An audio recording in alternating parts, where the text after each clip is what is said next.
Action. I love doing that.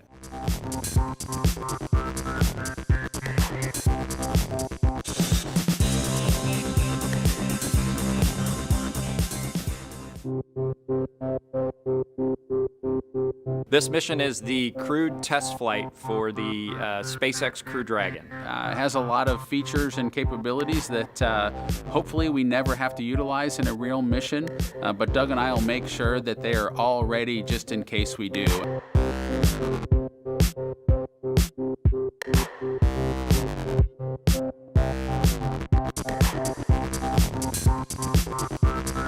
In 3 words, I would just say he's pretty sharp. Perfect. Doug's worst habit, I don't know, he's got a tighter sense of hygiene than I do, I think. Do you really want it cleaned that well? Yes, I do. Yeah. He doesn't have one. Yeah, you can't chicken out like that because I didn't chicken out. Yeah. So. What I would say is I know almost instantaneously when I've not done something correctly. Let's put it that way. He doesn't have a good poker face. Oh, that's me. No question. Yeah, definitely Doug is more organized than I am, but I think there's a balance. He's organized with a set of information. I think I have a wider set of information. It just takes a while to find it. It's kind of an interesting question. I would bet on me. It's a distance thing, right? I would bet on me, but I think it's deceiving. Yeah, Bob's deceptively fast, but maybe over a very short distance. If like you're chasing a ball in a baseball game, that's Doug's job. But if you need to do a little bit further distance, it's probably me. His favorite pastime, I think nowadays, is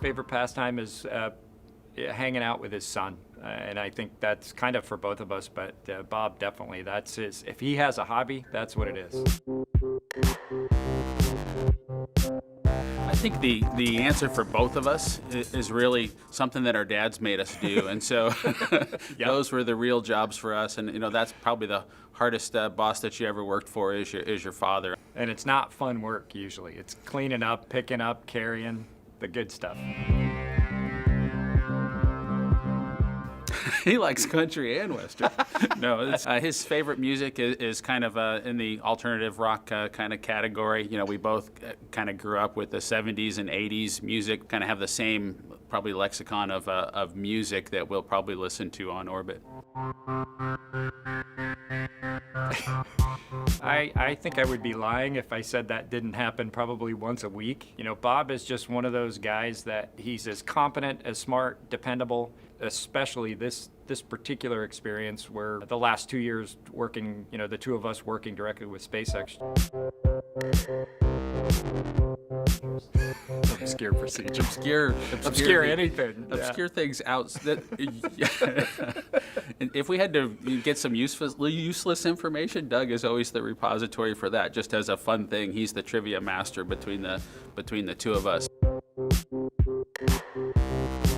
want to do that one first? I think that the thing I'm most looking forward to is actually ending up in the water safely at the end of the mission and seeing how we both go through that experience of I'm expecting a little bit of vomiting maybe to happen in the end game. So when we get to that opportunity to do that in the water together, it's kind of a weird thing to say, but I'm looking for that kind of celebratory event. For me, it's just actually getting to fly the mission with Bob. You know, we've been close friends since we started as astronauts almost 20 years ago. So being lucky enough to get to fly with your best friend is kind of I think there's a lot of people that wish they could do that, and we're lucky enough to do it. And we've spent a ton of time together. We could have gone 2 directions with that. We could have gotten to the point where we didn't want to be around each other, or, you know, we're closer. So, you know, I think just the whole experience for me is what we're looking for. And then, yes, the celebratory vomiting at the end of the mission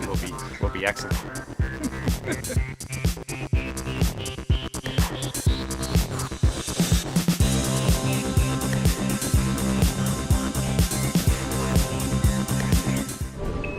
Subscribe for more space.